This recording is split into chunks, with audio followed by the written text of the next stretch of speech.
Pessoal, tudo na paz, irmão Alex. Que o Criador, o Eterno, possa estar nos abençoando poderosamente, nos protegendo e nos guardando, nossa casa, nossa família, em nome de Yahushua, em nome de Jesus, como muitos conhecem. Pessoal, vamos continuar aqui, o cristianismo através do século, uma história da igreja cristã. Se por acaso você quiser receber esses estudos, manda um oi para o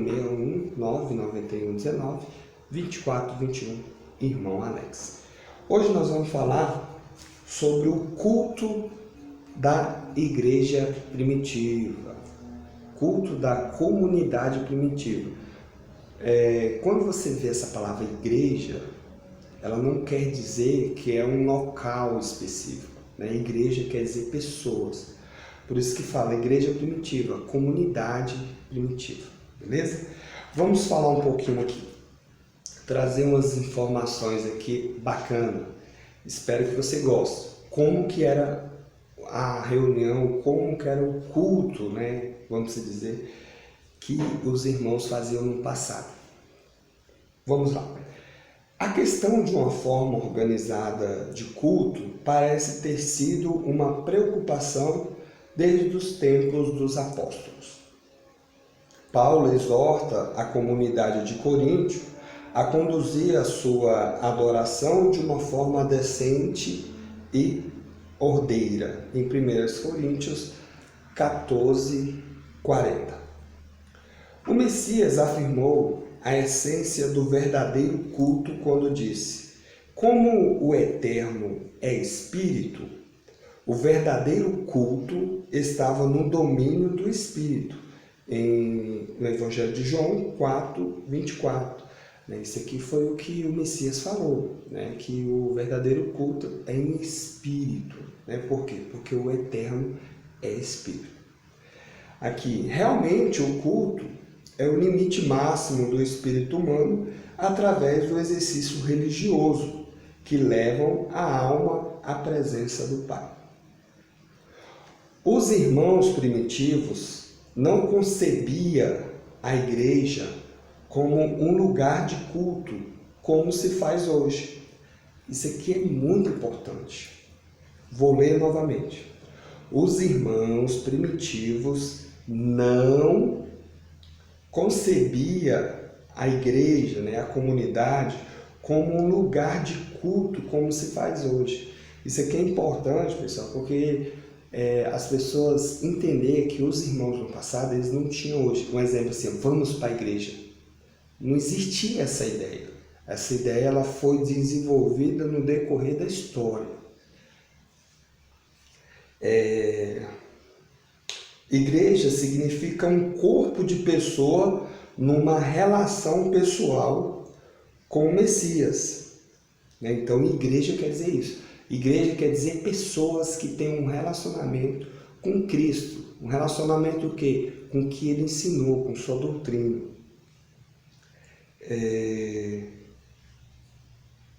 Relacionamento com o Messias, Esse grupo se reunia em casas, que está em Atos capítulo 12, verso 12, em Romanos 16, 5 e 23, Atos 5, 12, nos auditórios públicos e de escolas, e Atos 19, 9, e nas sinagogas enquanto lhe permitiam fazer isso.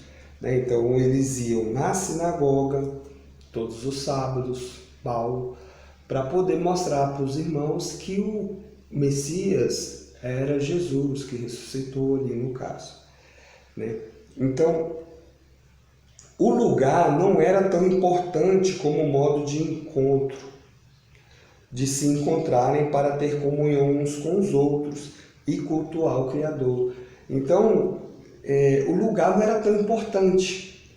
Você observa hoje, só para antes da gente continuar, que as pessoas colocam a igreja como um lugar importante.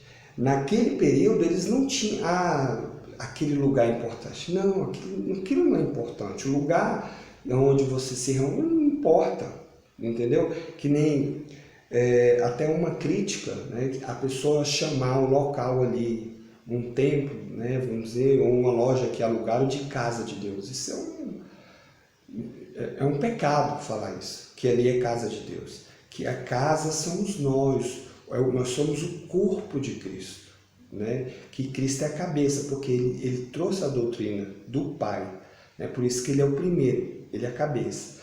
Então é até, ao meu ver, muito errado você falar que a igreja é a casa de Deus.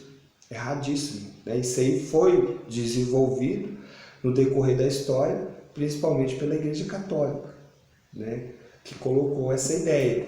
E o protestantismo abraçou e continuou. É bom a gente mudar. Nós temos que aprender e ver que o que a gente está falando, o que a gente está ensinando está errado. Nós temos que começar a tirar aquilo que não está de acordo com os ensinamentos do mestre. Vamos continuar aqui. No primeiro século, 2 cultos eram realizados no primeiro dia da semana, adotado como o dia do culto por ter sido o dia em que Cristo ressuscitou dentre os mortos. Atos capítulo 20, verso 7, 1 Coríntios 16, 2 e Apocalipse 1, 10. O culto da manhã, muito provavelmente, incluía a leitura da Bíblia. Isso aqui é um erro, falar que os irmãos ali da igreja primitiva faziam culto para ler a Bíblia. Né? Por quê? Porque a Bíblia em si ela só foi organizada no 3º século. Né? Então, exemplo, o pessoal de Coríntios, eles não tinham a carta que Paulo escreveu para Timóteo, o pessoal de Coríntios não tinha a carta de Gálatas, né? Não tinha a carta de Apocalipse, que nem tinha sido escrita ainda. Então, é importante a gente enfatizar isso. Eles devem se reunir para poder ter a comunhão ali, se alimentar, que eles faziam isso, né? Junto ali, agradecendo o Eterno, tudo. Tinha um tipo de ceia, né? Vamos dizer assim. A exortação, o banquete do amor, que é em 1 Coríntios 11, capítulo 20 ao verso 22, ou ágape, precedia a ceia no culto da noite. Né? Então, eles se reuniam, comiam, tinha até bebidas, né, alcoólicas aqui, que você vê Paulo exortando o pessoal para que não viesse se embriagar ali nas reuniões. Ao final do 1º século, o banquete do amor tinha praticamente desaparecido, sendo a ceia celebrada no culto da manhã. Então você vê que essa ceia de Coríntios, ela não desapareceu. E você vê historicamente que realmente a igreja não praticava, né? Era se reunir ali, cada um levava um alimento e todos comiam junto, que era conhecido como o banquete do amor, né? Então vamos continuar aqui. Plínio descreve os cristãos para Trajano como aqueles que se encontravam ao romper do dia, cantando hinos e prometiam viver corretamente. Isso aqui é interessante. Plínio ele escreve aos cristãos para Trajano dizendo que eles cantavam hinos, né, agradecendo, e prometiam viver uma vida corretamente. Isso é interessante, né? Então, nós temos que buscar viver uma vida correta, tanto perante a sociedade e tanto perante o Eterno. Informações sobre a ordem do culto em meados do século II, do 2º século, são mais amplas e podia ser encontrada na primeira apologeta de Justin Martyr e no Didaquê. Culto que acontecia no dia do sol, interessante aqui, pessoal, tinha um culto que acontecia no dia do sol. O dia do sol é uma tradição pagã, que é a adoração ao sol. Então você percebe aqui que as coisas já estavam sendo contaminadas, né? As comunidades, tinha algumas pessoas que se converteram que fazia parte do paganismo e começou a introduzir algumas doutrinas pagãs dentro da comunidade. Começaram a leitura das memórias dos apóstolos. Aqui os apóstolos já tinham morrido, já praticamente todos. Aí eles ficavam lendo as memórias dos apóstolos, ou dos escritos dos profetas, até quanto o tempo permitisse.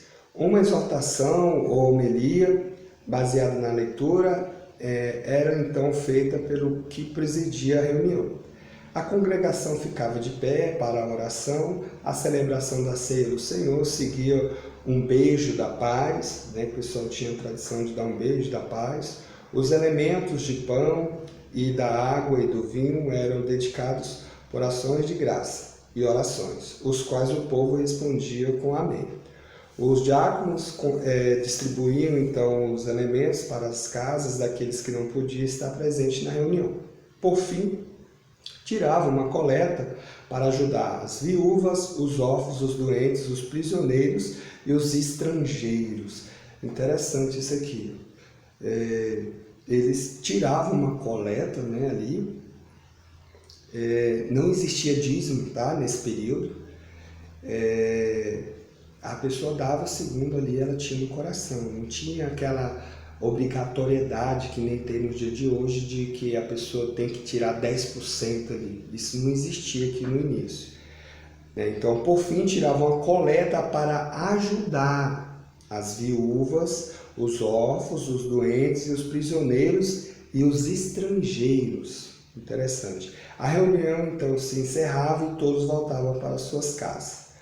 A ceia do Senhor e o batismo eram os dois sacramentos da comunidade primitiva, usados por terem sido instituídos pelo Messias, né? Então a imersão para ter sido amplamente praticada no primeiro século, mas de acordo com o Didaquê, o batismo podia ser ministrado com água na cabeça do batizado, se não houvesse nenhum rio ou uma grande quantidade de água à disposição. Somente os batizados participavam da ceia. Então você vê aqui, pessoal, terminamos aqui, que já está trazendo algumas informações que hoje muita gente pratica. Por exemplo, só os batizados participavam da ceia, né? Onde é que está escrito isso? Entendeu? Eles falaram ali, né, que Cristo instituiu. O Cristo não instituiu batismo e nem ceia, né? A ceia que Cristo participou foi a Páscoa, né? Então, eles pegaram as mensagens que tinha escrito e entenderam, né, que Cristo tinha instituído. Isso aí deixa bem claro. E aí eles praticavam aquilo ali na comunidade primitiva. E apesar que algumas informações aqui, os apóstolos não estavam mais vivos, né? Então já foi as pessoas que se converteram, que entenderam dessa forma e começaram a fazer. E já começaram a mudar a situação. Porque em Coríntios mesmo, na reunião lá, Paulo exorta que todos tinham que participar, e quem não tinha participava com os outros. Aí aqui está dizendo que nesse determinado momento aqui, só os batizados participavam da ceia. Então você vê que já estavam andando por um lado diferente do que os apóstolos faziam. Isso no segundo século. Olha para vocês verem, né? Tem carta do Novo Testamento que fala que ali todos tinham tudo em comum, né? Que ninguém fazia distinção de nada. E aqui já estão fazendo separação. E não podemos colocar bloqueios para as pessoas com relação ao eterno, com relação aos ensinamentos de Cristo. Não podemos colocar obstáculos. Beleza? Então tá aí o culto da igreja primitiva. Espero que esteja gostando, que o Eterno possa estar nos abençoando grandemente. E um abraço.